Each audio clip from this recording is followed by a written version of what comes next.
Hi everyone, thanks so much for coming today. So as Liv said, this is the first panel all about the law firm as a business. So we're going to be talking about kind of how firms make money and also some key issues and opportunities that are facing firms at the moment.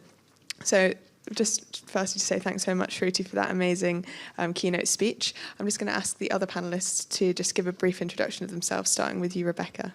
Hi, I'm a partner in Winston and Strawn. We're a US firm, so we've got 14 offices around the world, one in London. I'm in the M&A team, which is mergers and acquisitions, which is, but I focus on sort of digital assets, frontier tech, anything AI or new.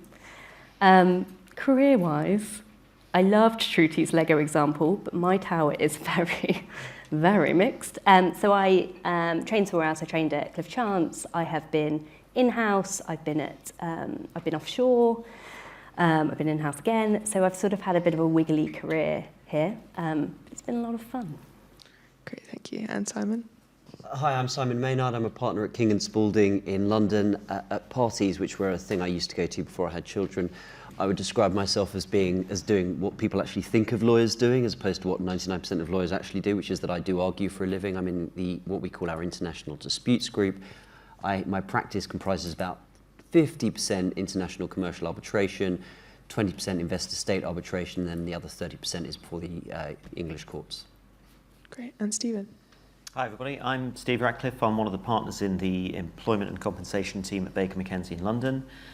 Baker McKenzie is an international law firm. We've got more offices than anyone, I think. Our biggest office is our London office.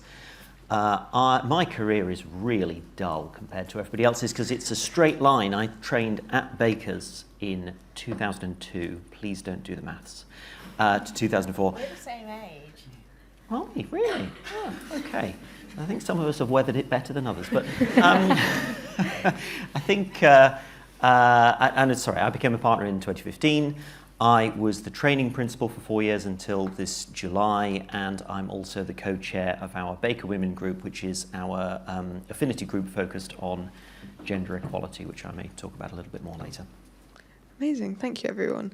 So starting off introducing the law firm as a business, I'm going to start off with you, Simon. If there's one thing that students should understand about how law firms operate as businesses, what should that be? One thing, as I mentioned, I argue for a living, and when I do advocacy, I like to do things in threes, and I'm not going to depart from that here. Three things.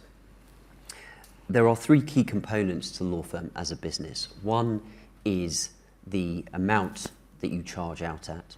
The second is how busy you keep your people, your utilization, and the third is how much of that money you get back, your realization. That's the holy trinity of a law firm's profitability.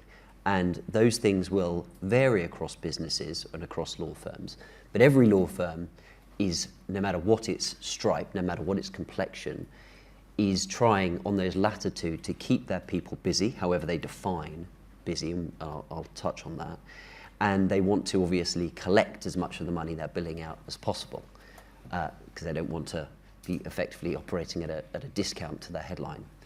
So where you then get the real variance, everyone's pushing on those two pedals. Where you get the real variance is how much people want to, how many hours they want their people to work, how busy they want to keep their people, and how much they charge for their people. And those two things vary very significantly between firms, and they ultimately will have an effect not just on the law firm as a business and how profitable it is, but also inevitably to some extent on the culture of the firm and what it wants to achieve. Because at one end of the city you might have a billable hours target that's something around maybe say 1,400 hours a year would be quite low, whereas most of the people on this panel, their firms will have a target that's closer to the 2,000 end of the scale. It may not quite touch 2,000, but it'll be closer to that end. And so you've got quite a big spectrum. So simply the number of hours you're meant to work a year is highly varied. And that's important because, speaking to Shruti's point about finding the place that fits you,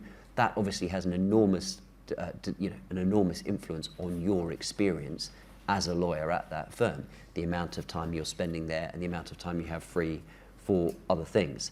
And then that profitability factor, the amount they're charging for your time, tends to, broadly speaking, that will increase as the hours target is increasing. And again, you'll see those things kind of moving in tandem. And then that's ultimately reflected, and you'll doubtless have seen this when you've kind of Googled firms. You'll have seen that their PEP, their profits per equity partner, that's the kind of headline number that everyone pushes out. And look, I think everyone's realistic that number can be massaged by increasing or decreasing your equity, but nevertheless, it does function to some extent as what you might call the share price of a firm. And so, for all that firms say they don't pay attention to it, they do, the market does, and it does have some kind of marker of value as to where a firm is sitting in the kind of, I don't want to use hierarchy because that implies better and worse, but in the spectrum of the types of firms that are operating across the city. Thanks so much. That's a really interesting breakdown. And building on that, we've obviously mentioned about Bakers being an international law firm. So could you tell me a bit more about the classifications of the different types of other law firms, and what difference does that make to practice? Yes, I'm uniquely qualified to talk about other law firms as I've never worked at one. So delighted to answer that question. I think there are, you can classify law firms any way you like. When I was sitting where you're sitting, I didn't really understand the difference between the different firms because they all kind of said the same thing. It was all kind of the same, marketing-y speak about how dynamic they were and the kind of work they did. So in my mind, at least, there are some different classifications. So there's the boutique firm. That's the easiest one to classify. We are only a family law practice, and we only do family law. And if you train there, you will be a family lawyer. There's no other option, right? Or an employment lawyer, or a pensions lawyer, or those sort of quite niche practices. And there are many of those in the country, particularly in the city, still. And they have a particular type of work, often fed by other firms which don't have a full service operation. So they don't have a pensions team, so they send their pensions work to this firm. There's the classic sort of city firm, which may be an outdated term, which is the firm which has a particular focus on perhaps corporate and banking. It's slightly outdated because when I qualified, there was a group of quite London-centric firms which started in London and have a sort of hub and spoke network in terms of international expansion. So they would take London partners and post them to Tokyo or Singapore or Timbuktu to open offices as a sort of local footprint of that London firm, but still very much being a London firm. That's probably not really how any firm perceives themselves anymore. I think those firms would now regard themselves as much more international than once was the case. You also have in that bucket the firms that would arguably describe themselves as a US firm, or at least a US hubbed firm, or a US a firm that began in the US, which also now have an increasing international footprint. So that kind of, city practice that was a thing when I was junior, probably not so much of a thing anymore. And then there's international firms. Now, the firm that I'm in was always an international firm. It was created to be an international firm. That's the whole point of Baker McKenzie. More lawyers in more places, local lawyers doing local work from inception, from the late 40s when the firm was created. That was the whole point, the first international firm, really. Increasingly, other firms are trying to fill that space, and you'll see a lot of expansion. My colleagues on this panel, all of our firms have expanded over the years into new territories so that we can do that kind of big ticket work that isn't just a deal involving a UK company in the UK, but those multi-jurisdictional deals which are, quite frankly, much more interesting. It gives us the opportunity, I think, to deal with not only different laws in different jurisdictions, but different cultures, and that's certainly the fun thing, one of the fun things about my job. Great, thank you. And thinking about, I guess, those deals and winning work, I'm keen to know what does winning new work look like? So Rebecca, could you tell me what kind of is central to that? Is it relationships, reputation, or something else? At the end of the day, we're a people's business, so relationships are really key, especially in corporate, but it's the same in disputes. You spend a lot of time with these clients at all hours sometimes. And so it's really key that you get on with them, they trust you, they have fun as much as they can doing those deals. So relationships are really, really key. It's much easier to build work from existing relationships than to gain new ones. So a lot of it is working on developing relationships with your existing clients, making sure they're happy, seeing if you can sell work from other practice areas or other offices to them. That's probably a key way. Reputation is obviously also key, but if you give bad advice, no matter how good your relationship is, they will go somewhere else. But it's less easy to win work based on your reputation alone, I would suggest, rather than just your relationships. So it's a real mixture of both, but a lot of focus is on building those relationships you have, keeping them, making sure they trust you and you can answer their questions and refer them to the people you need. And that's probably the best way in corporate. Amazing, thank you. And I guess building on the idea of winning work and standing out, Shruti, would you be able to tell me a bit about the role that legal tech plays in that and in helping the firm stand out? Yes. And sort of separately, can I just answer can I add to your point? I mean, one of the other things that I think we should think about as lawyers is how do we get ourselves into the first of a kind space? Yeah. Because actually, one of the best things you can do is if there is a new emerging asset class or a new emerging type of deal or a new emerging theme, if you're the lawyer that advises on the first one of those, actually it's always much easier to get the second, the third, the fourth, because all of a sudden you have expertise in something that nobody else has. And I suppose that's part of the reason I loved credit derivatives so much, was because we very much had cornered that market. We were the only people really who were really nailing that market, and we were always the experts. And I think firstly it meant that we got the most interesting work, but secondly it meant that we just developed and the work got more and more interesting. So from a personal perspective, when you're the first person doing something, it is so interesting and you will just love it, because you won't be replicating somebody else's thought process.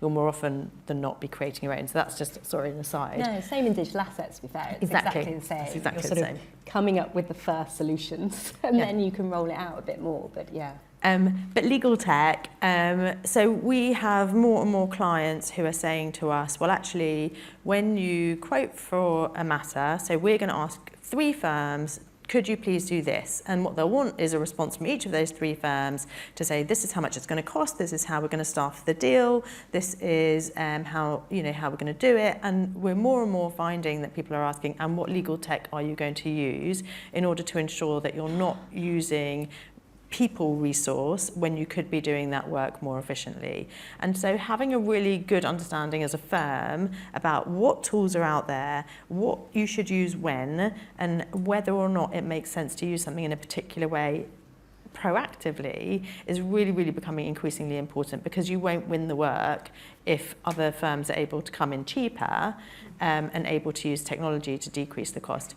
And the sort of final thing I'll say that we're noticing much more is the relationships absolutely do matter, but particularly with our bigger clients, that piece is slightly affected by the fact that many of them will just have a system, if you like, which will say, okay, we're sending this piece of work out to these 3 firms because we know they can do it, and so you need to give us your quote back, and it will just come in through a system. So they'll be like, it will be very obvious where the differences in price are, and it sort of then doesn't matter that you're very close to, that we're very close and I really like working with you and we enjoy each other, because in the end you have to be able to defend the price that you're spending as well. And so that means that legal tech is becoming even more of a differentiator, really, because that's one of the few sort of levers you have to try and make your own work a bit more cost efficient.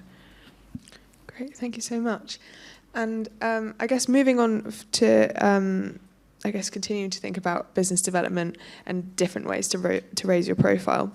Simon, obviously there's quite a lot of different elements, whether that's writing thought leadership pieces, attending events. When it comes to business development, would you say that you kind of get involved in all of those different things, or are you able to sort of pick which elements you enjoy the most? My life partner, as it were, is also a partner at a law firm, and she has clients that like her because, like some of the other people on the panel, she helps them get things done that they actually want to get done, right, as part of their business, and so they come back and give her more work.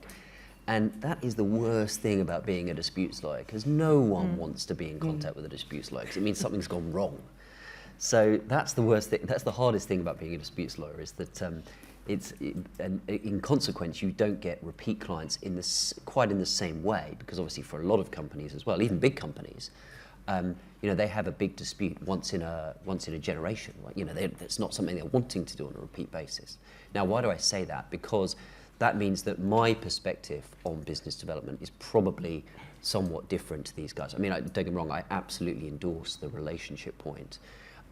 But it means that as a disputes lawyer, you also have to hustle and just be constantly hustling. What are the different avenues and levers you can pull for business development? So yes, who are your existing clients?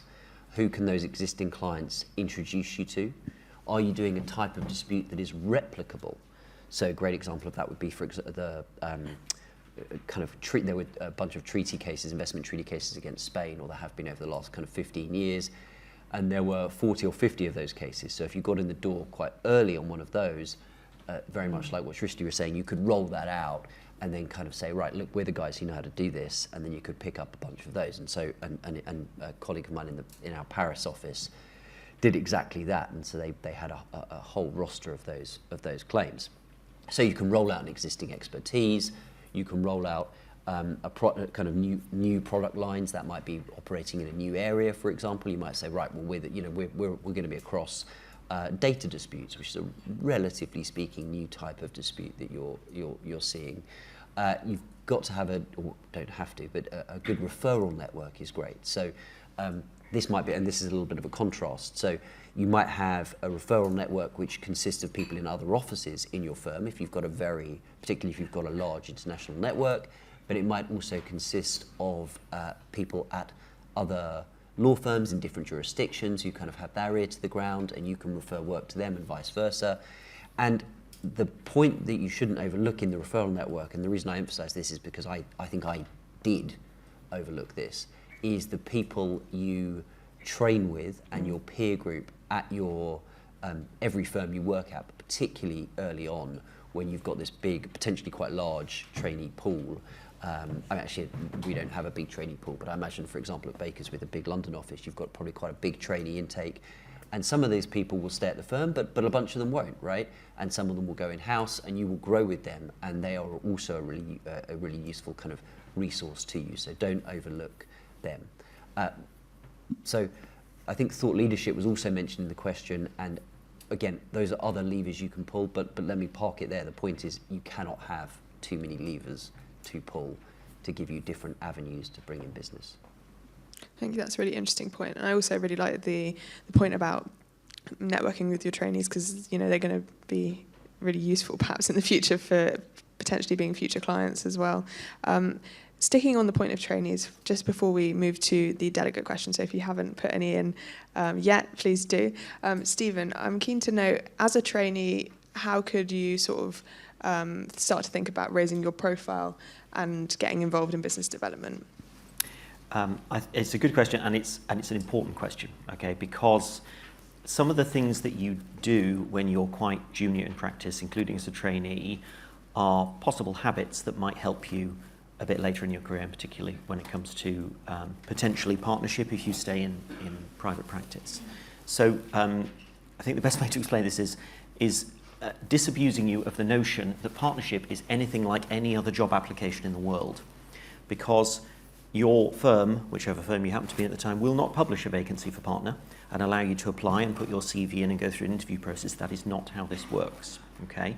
The whole purpose of being a partner, really fundamentally, is to generate work to keep yourself and those in your team busy. Essentially, you want to demonstrate, if you give me a slice of the pie gets bigger and everyone benefits, right? That's the simplest way I can put it.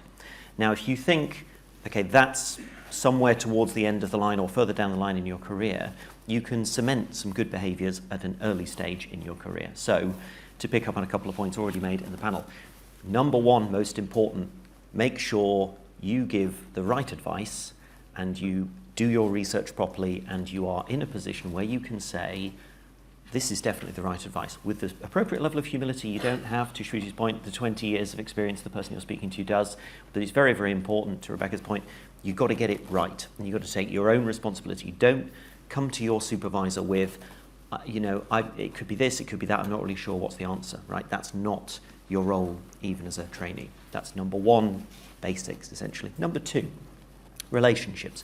You can start to build your relationships internally and externally at the earliest possible phase of your career.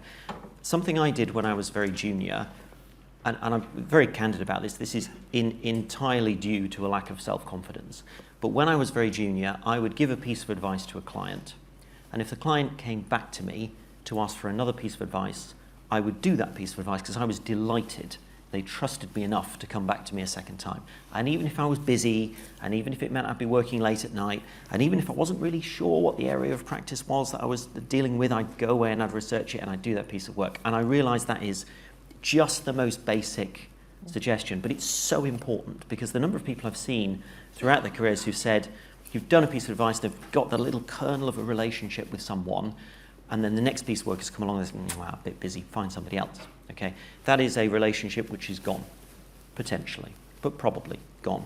There are some of those relationships I have from that phase of my career, the very junior phase of my career, which I referenced in my platform for partnership many years later, because it's just how it works, right? You get to know people, the work starts to come to you as the point person. And then, I mean, that's the fundamental point, right? Building relationships, because this is still, to some degree, a relationship business. Absolutely agree with what Shruti said. Increasingly, work is being done on a sort of procurement basis, where you are one of a number of parties in the room and you've got to fight your corner to get the work. But getting into the room is the bit where the relationship helps, regardless of who the client is. And so what I'd say on that front is, for goodness sake, pick up the phone, get on Zoom, talk to someone. Nobody ever built a relationship with anyone over email. And I appreciate it's a defense mechanism when you're junior. You want to send an email because if somebody asks you a question, you go away and research it and come back. But if you're on a phone call or on a Zoom call, you're live in the moment, and if somebody asks you a question to which you don't know the answer, and that is going to happen a lot in your early career, you don't want to look stupid, you don't want to say, I don't know. You will create a little mental list of how you respond to that question. I can give you some thoughts afterwards if you like. But it's really important you get face-to-face with people, by which I mean Zoom, Teams, whatever, but like face-to-face with people, having conversations with people, and again, to the earlier point Shruti made, the authenticity is so important there. I spent the first 3 or 4 years of my career trying to sound like all the other people in my team, until I finally realised, I don't sound like them. I have a different way of doing things, and I have a different way of sort of breaking the ice, and I became sort of a bit more myself, and I spoke in my language, and that opened so many doors. That's a very long answer to that question, I apologise. It's all really amazing, insightful points, and I think that that's all very useful for our delegates today as well. Speaking of delegates, can we swap to the delegate questions, please? Thank you. While we're looking for them, can I just add one final thing, which I always think is so obvious, but people somehow don't forget, which is that absolutely everything that you are asked to do matters. So my pet peeve is when you ask a trainee to do something and they sort of look at it like, oh, well, this isn't very important, or like, this isn't very interesting, or oh, I don't really need to do this, or oh, it's not really my job to do this.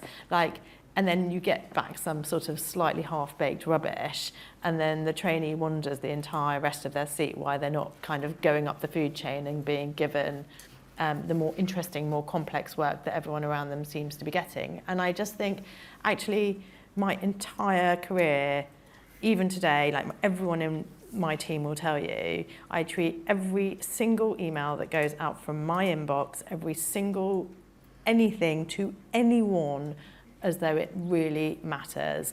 And I want everything to reflect well on me, on Fuse, and on the firm. Everything. It doesn't matter how insignificant the email may seem. It doesn't really matter how small of a client it is. It doesn't really matter any of those things.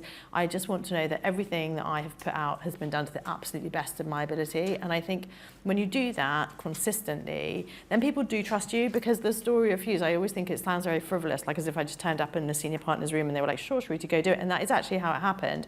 But behind the scenes, what you have to remember is I had spent 15 years working really hard and doing things really properly. And the one thing I knew about the firm at that point in time was that they would know that if they asked anyone who had worked with me if I was capable of doing a good job, they would say absolutely yes. And you want to put yourself in that position. So that's the one thing I'd really encourage everyone to do. It doesn't matter if it's just like, you know, please could you do this, and you think, oh, well, it will wait until tomorrow, or I know I haven't double checked it, but it doesn't really matter. Never ever do that, because it's very difficult to recover, I think, from having a reputation for being someone that doesn't really care. Some tough love. To add that, sorry Ellie, I know you want to move on. I think as a trainee it's really important to remember that yes, we have clients and it's great to build relationships and do great work for them. But your clients as a trainee are also your associates and everyone else, and you want to win work and you want to build relationships with them, especially if it's an area you're interested in. So just treat it as a bit of practice for clients as well, to just build those relationships and gain that trust. Thank you. Those are both really fantastic points. Right, looking at these questions. I've got one question here, which is how important is making the firm money compared to doing... Oh, it's disappeared. Well, never mind. Thank you. Compared to doing... How important is making the firm money compared to doing the work that matters to the firm, e.g. firm values, etc.? Does anyone have any thoughts on that? Yeah, sure. If you have those on two sides of your ledger, then earlier on in your career, the doing high quality work is going to be higher in the ledger, and then eventually the scales are going to rebalance and rebalance and rebalance. And does it actually ever tip in the opposite direction? Maybe not, but certainly it certainly levels out. And I think it's fair to say, well, I don't want to speak for all the other panellists, but at some point, the just doing good work will not be enough. And I think that's probably true for, certainly I suspect for all the firms represented here, and I think so at some point you have to begin to balance those two. And that's challenging, frankly, right?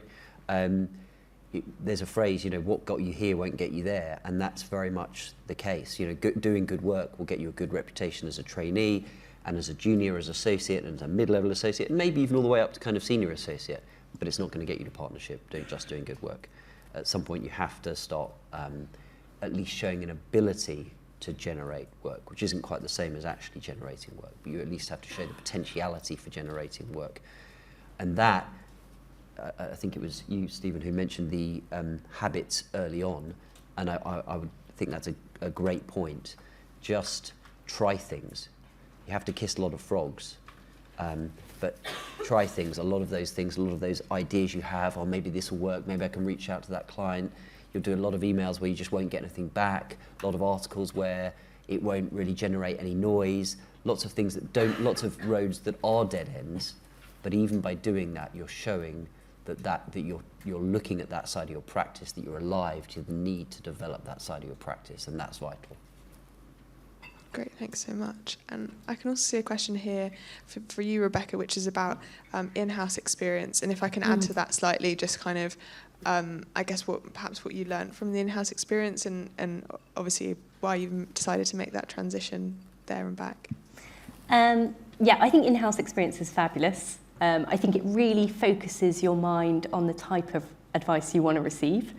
So once you've been in-house and you receive a 10-page email that goes into case law at 2 a.m, you start to realise that that's less ideal, and you get a real commercial feel for what your clients want, what their risk factors are, and what they want to consider. So I really loved in-house, to be honest. I went in-house a little bit junior, I think. So when I came back, I just wanted to be in a big firm again and learn and be around great people. So that's why I came back. But I highly recommend, if anyone's offered us a comment, if anyone's offered, you know, a year or so in-house, or if you've got any time between now and starting your training contract, any sort of in-house experience is just going to make you such a better commercial lawyer if you want to come into sort of the corporate field. Amazing, thank you.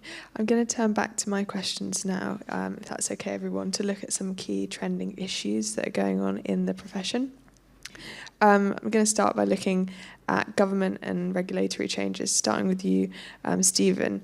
Obviously, there's been so many different changes that have come in over the last year since the new Labour government, including the new Employment Rights Bill. What impact has that had on your practice? So the answer is much. So the great thing about being an employment lawyer, it is really fun being an employment lawyer. Actually, the best thing is the stories. The stuff people get up to is insane. Right? Christmas party season starts for me the first time I get an email about somebody doing something dumb, and that was yesterday. So we're into Christmas season. Anyway, my practice isn't wholly that. I do a lot of domestic work and a lot of litigation, and rather like Simon, I like to argue for a bit of my work, but it isn't everything.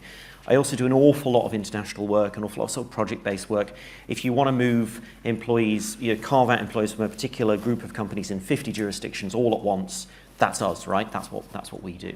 But I also do a lot of domestic work, a lot of big-ticket litigation. And the fun thing about that is employment law changes daily, and I mean literally daily. There are cases every single day, or there's updates every single day. Yesterday, the government made a change, which is going to mean employment lawyers are incredibly busy for the next 5 years.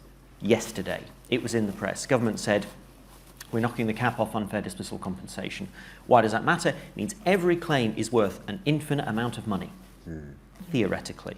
Or at least that's the way claimant lawyers will play it, which means respondent lawyers like me will fight more claims. That happened yesterday, okay? Last week I was doing a talk. Happy Christmas. Yeah, I know, right? Last week I was doing a talk, and I was doing and it was being recorded. And it said at the beginning, this talk is the law that's up to date as at the 28th of November. And I had to put an extra caveat in, which says, no, this is up to date as at 10:15 a.m. on the 28th of November. And there were live updates coming in on my phone that I was talking to on that talk because of the way the world was changing. That's just the UK. If you look more broadly, the European Union is about to implement something called the Pay Transparency Directive, which is a really misleading title. It's not really about pay transparency, it is a bit. The biggest part of it is what it will do in respect of equal pay law, which is the principle around if you're doing equal work, you should be entitled to the same contractual terms as somebody of the opposite sex, unless there is a reason for the difference which isn't sex and isn't discriminatory. And what they've done is they've brought to the fore a concept which we in the UK created in the late 60s, early 70s, called equal value, which is where you take two wholly different roles and you do a sort of scoring process to determine if they are equal work. So the people taking out your trash versus the people serving food in the school cafeteria, they might be adjudged to be equal. If you don't have a reason for the difference in pay that isn't sex, or you can't work out what the reason is, then there is a massive liability. That piece of law is going to change the world in the EU. It's exactly the reason why Birmingham City Council went bust. Right? That's the point. It's an equal value claim. And so what's fascinating about my practice is you have to bring in all of this kind of wealth of information that you read in the press, the psychology that comes with dealing with human beings, the knowledge of some of the principles that are taken from one jurisdiction and adapted and sort of dropped into another jurisdiction. And it's constantly evolving. And so I guess, to Simon's point, if you have in your mind that idea that you want to have the potential for generating work, certainly in my area of practice, you have to be alive to everything that's going on so that the moment something drops, you can spot it and go, there's an opportunity here, there's a product here I can create, or there's a need that is coming down the tracks, which I can serve. And I've mentioned only 2, I could give you 10 that have happened this year. It's that mindset of sort of spotting what's coming and thinking, there's an opportunity for us here. Thank you. And you mentioned kind of international changes as well, which brings you on quite well to my next question, which is for you, Rebecca. When you're working on cross-border transactions and there's international changes coming through, how does that, I guess, impact practice?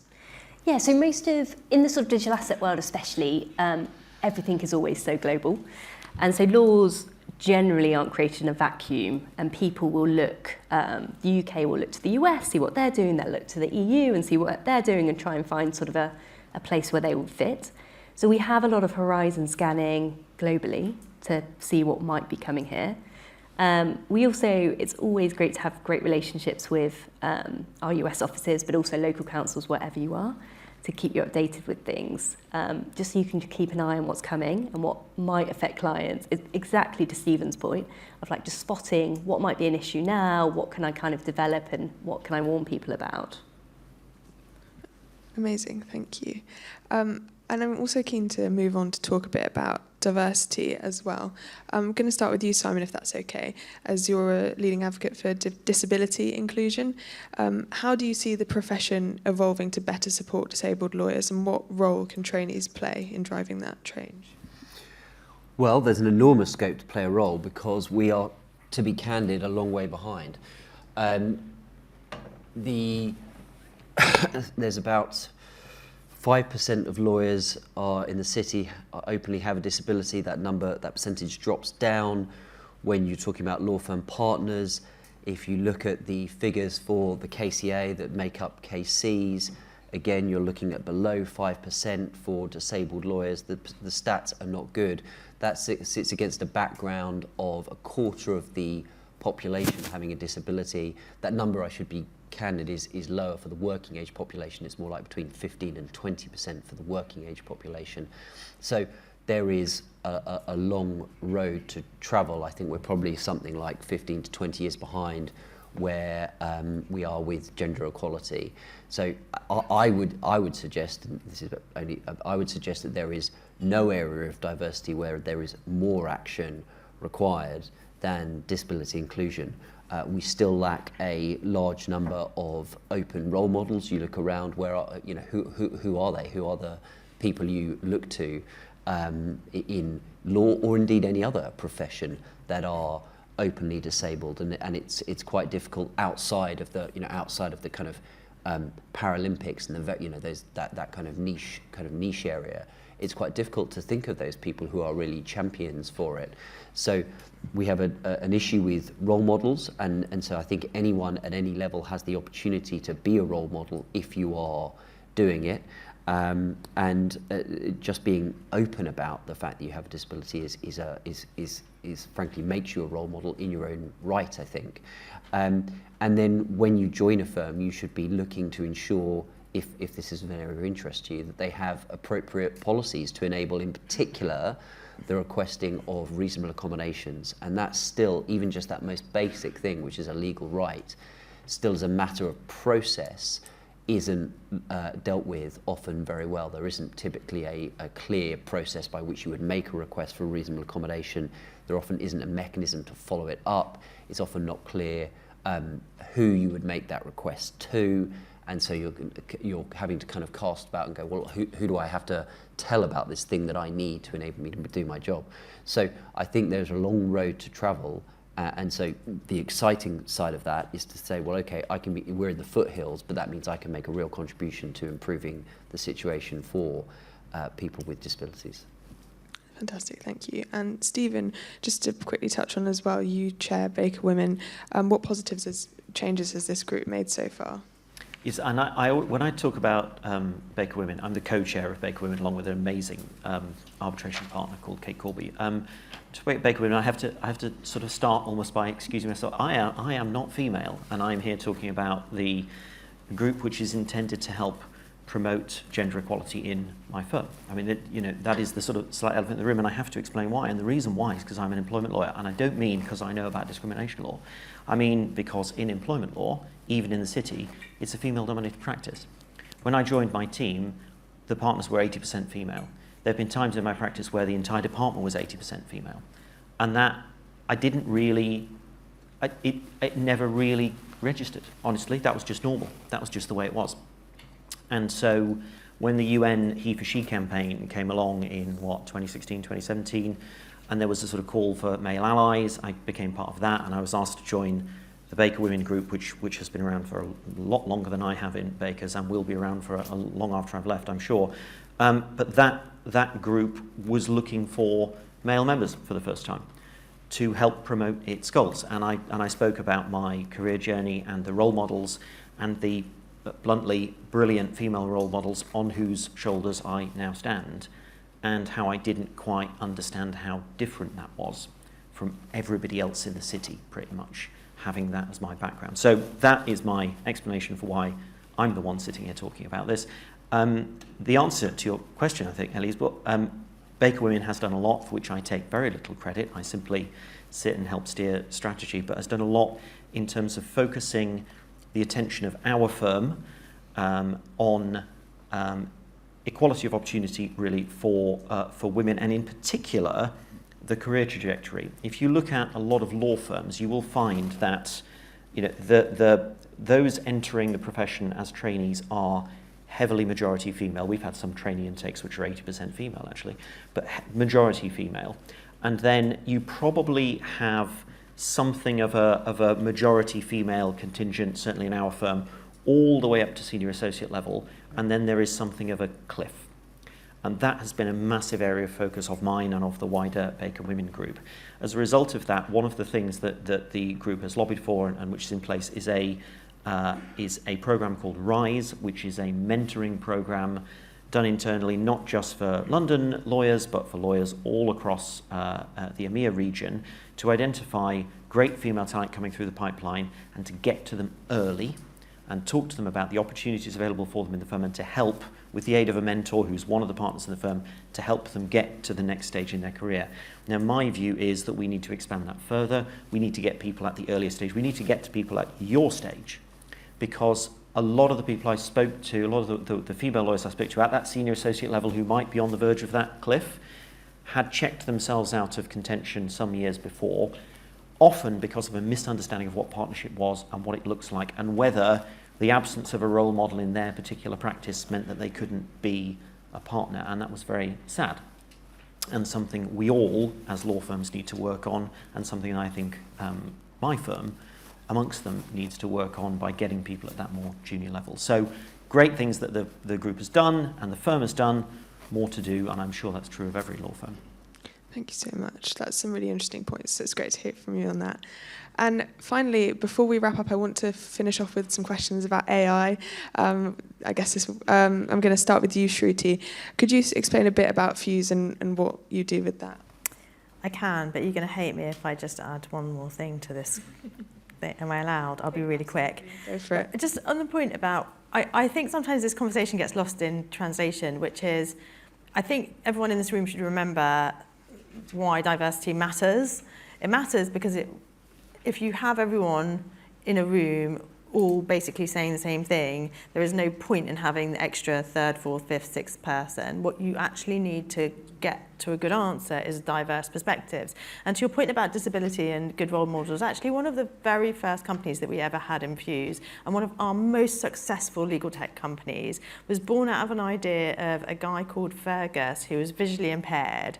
So he really struggled with being a lawyer and seeing long documents on a screen and flicking between like the definitions at the beginning and like the rest of the words he was supposed to be reading. He really struggled with it. And somebody who worked with him had come up with this idea about creating something which allowed you to toggle easily between the two to help him, to help someone who was visually impaired. But once they'd built it, they realised that the entire industry was looking for the exact same solution. It's just that the rest of us hadn't struggled with the problem enough to actually bother to try and find the solution.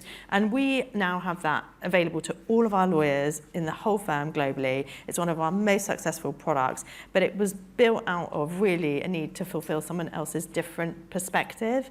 And I think, you know, we in the diversity discussion, you know, it is important to remember that it's not just about you know, sort of ticking boxes and providing diversity for the sake of it. You have to remember what you're trying to aim for. So I always think, like, it's funny at my firm, I'm seen, I'm sure, by some as like the Asian woman, but like none of those things are the reasons I started Fuse. The reason I started Fuse was actually I'm quite entrepreneurial and I was investing in legal tech in my spare time. That's the thing that made me different. There's my differentiator. It's actually not the brownness of me or the womanness of me. So I wanted to just throw that in the mix because I do think it's a difficult time right now to have conversations around diversity in some law firms, mine in particular, but I think if you try and remember why it's important, then it makes that conversation a lot easier. So now to answer your question around Fuse, the idea is that we are looking out into the world at large and looking for legal tech companies that will help our lawyers to do things differently. And you probably are reading the legal press and feel like, gosh, like the legal market is saturated with, you know, bazillions of, there's like a legal tech startup like that starts every day and they all seem to be doing the same thing. They all seem to be using AI and there's all like, oh gosh, lots of things, and it's quite hard to cut through that and figure out what's useful. But the thing I like most about my job is that you can still find pockets of things that you do every day as a lawyer that you don't even realise are such a massive headache, which could be solved by law. And just one example I'll give you is this year in Fuse, we've brought in a company which was started by one guy who is in Sydney, who's like particularly bad-tempered, I will say, I'll say it to his face as well. He is like really just genuinely quite like a funny individual. But he basically found it irritating when he was a lawyer, the thing of like, say I was your junior and I'd sent an email, I sent it to you and said, could I send this out to the client? And you were like, oh my God, what has she done? What dummy? And you like fixed it for me, and you like fixed the email. You're like, make all these changes, send it back to me now, and now you can send it to the client. I would probably never find it that easy to figure out what changes you had made for me, and I probably would struggle to therefore learn from the experience, because I've just got this email that's been created for me, and to try and turn that into something that shows me visibly the changes is quite a time-consuming process. So this guy who sits in Sydney, he's like, this is annoying, and he's built a button in Outlook that allows you to black line emails. I mean, it's so simple. You literally press a button, and if you send me back your markup, I would press the button, I'd be like, oh, this is what I did wrong. Now I know not to do that again. It takes 10 seconds. It's so easy. It's beautiful. And the reason I love legal tech is because sat here, before I saw the demo of this, I never actually realised how big of a problem it was for me on a day-to-day basis, this markup of Outlook emails, right? I just didn't even think about it. And it should be obvious to all of us, because we spend quite a lot of our time blacklining things and looking at blacklines, but weirdly, we all have accepted the premise that you can't blackline emails. I think this just got pushed to me at LinkedIn a couple of days ago, and I want it. I was going to say, I want this. Oh, it's amazing. Yeah. It's called Sideline, but he's very grumpy. I mean, but you know, there we are. But I love the job, because we are always trying to improve ourselves and looking for things that will help improve us, using technology as the base. Amazing, thank you so much. And I'm conscious of time. One more question for the app. I've got this question here, which is, what is going to be the impact of SRA approved AI firms like Garfield AI? I think one of the things, and maybe you on the panel can feel free to disagree with me, but I think one of the things that we're not as a profession very good at is looking up and out and challenging ourselves to really evolve at pace. And I think one of the really nice things about what has happened in the last 3 years, and the sort of the very strong impact of technology on the profession, is that it will force us all to learn to evolve and actually, try and think about how we can improve our own work, how we can improve the way that we do things, how we can improve, thought leadership. What used to look like writing articles, actually now should it look like doing a podcast, looking at digital assets. How do you learn about it? Whereas previously we maybe would have gone to conferences and read books. How else can we engage in that world? What different things can we do to challenge ourselves? I think the really nice thing about AI-approved law firms is it will force law firms to look at their business models. It will force them to look at the skill sets that they need. It will force them to look at how they operate. And actually, I think that is something that many of us have taken for granted for probably a bit too long. Feel free to just disagree. I don't mind that at all. Do you have something to add, Rebecca? No, I completely agree, to be honest. I think it's a great motivator to generate changes in a profession that is pretty archaic. And so I think it's an opportunity more than a threat. Amazing, thank you.